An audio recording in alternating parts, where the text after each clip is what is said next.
पता है, Indian railways में एक छोटी सी पोस्ट से भी शुरुआत करके एक बड़े ऑफिसर के लेवल तक पहुंचा जा सकता है। जी हाँ, ये सपना बिल्कुल सच हो सकता है।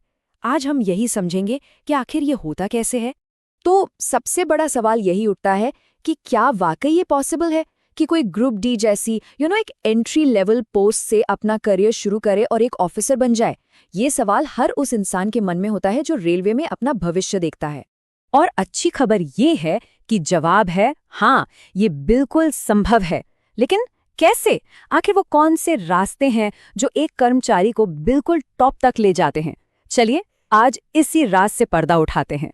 तो चलिए सबसे पहले ये देखते हैं कि इंडियन रेलवे में तरक्की की सीढ़ियां चढ़ने के आखिर कौन-कौन से रास्ते मौजूद हैं। देखिए, मोटा मोटा समझें तो प्रमोशन के 3 मेन रास्ते हैं। पहला है सीनियरिटी, मतलब आपके तजुर्बे का सम्मान। दूसरा है डिपार्टमेंटल एग्जाम, यानी आपकी मेहनत का फल। और तीसरा है सिलेक्शन, मतलब आपकी काबिलियत की पहचान। चलिए शुरुआत करते हैं उस रास्ते से जो सबसे कॉमन और कह सकते हैं पारंपरिक माना जाता है, अनुभव का सम्मान, यानी कि सीनियरिटी।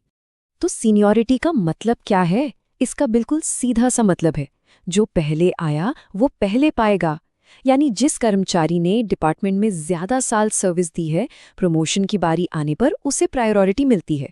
सिंपल। और ये सिर्फ कहने की बात नहीं है, ऐसा सच में होता है। एक उदाहरण से समझते हैं। सोचिए कोई ग्रुप डी में ज्वाइन करता है।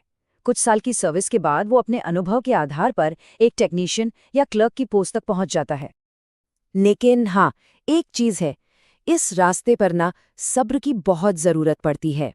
आमतौर पर एक प्रमोशन में 5 से 10 साल तक लग जाते हैं। ये एक मैराथन है, कोई 100 मीटर की रेस नहीं। लेकिन अगर किसी को इतना लंबा इंतजार नहीं करना है और करियर में तेजी से आगे बढ़ना है, तो उसके लिए एक दूसरा फास्ट ट्रैक रास्ता भी है, डिपार्टमेंटल एग्जाम्स। इसको आप समझ सकते हैं कि ये अपनी किस्मत को अपने ही हाथों में लेने जैसा है।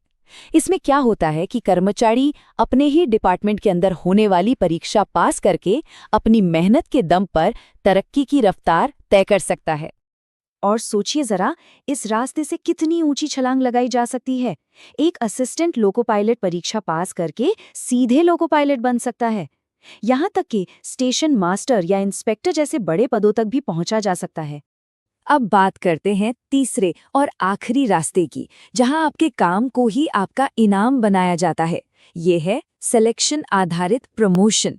ये ना कुछ खास पदों के लिए होता है। यहाँ सिर्फ ये नहीं देखा जाता कि किसी ने कितने साल काम किया, बल्कि ये देखा जाता है कि उसने कैसा काम किया। मतलब कर्मचारी का पूरा रिकॉर्ड परखा जाता है। तो इसमें 3 चीजों पर फोकस किया जाता है। आपका अनुभव, यानी आपका तजुर्बा, आपका प्रदर्शन, यानी आपके काम की क्वालिटी, और इंटरव्यू या टेस्ट में आपकी काबिलियत।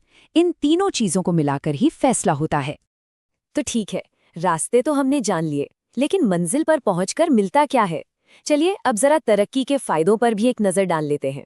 प्रमोशन का सबसे पहला और सबसे बड़ा फायदा है ऑफ कोर्स सैलरी में एक जबरदस्त उछाल।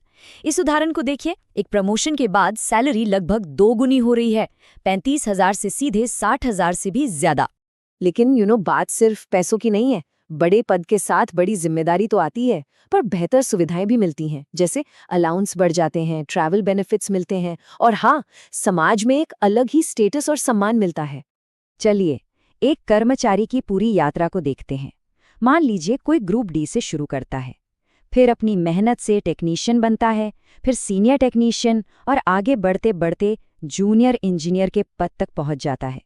इससे साफ पता चलता है कि रेलवे में आगे बढ़ने की कोई सीमा नहीं है। तो आखिर में सारी बात का सार बस यही है कि तरक्की का रास्ता हर किसी की अपनी मेहनत से बनता है। अगर लगन से काम किया जाए और सही मौके पर परीक्षा दी जाए, तो आगे बढ़ने से कोई नहीं रोक सकता। तो अब जब तरक्की के सारे रास्ते बिल्कुल साफ हैं, सवाल ये उठता है कि मंजिल क्या होगी? और ये एक ऐसा सवाल है जिसका जवाब हर किसी को अपने लिए खुद ही खोजना है।